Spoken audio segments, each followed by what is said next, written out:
Hello, this is Lucas here at MarineMax, Lake of the Ozarks. Today I'm showing you a 2025 Harris Sunliner 230.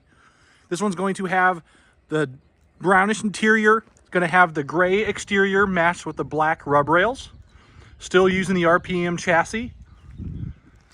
Black bimini to match the rub rail there for you. Does have the safety railings to hold your bumpers and give you a little bit extra chain for protection. New ladder system here for you. This one's going to have the Mercury 250 engine. Speakers can still be heard from the back while you're coving out. As you walk on this one, this is called a center walk-through. You can walk bow to stern. Massive in-floor storage. This seat here has a built-in trash can underneath it. Helm here with the Simrad screen and the JL head unit. Phone chargers along the cup holders. Plenty of storage throughout, plenty of seating.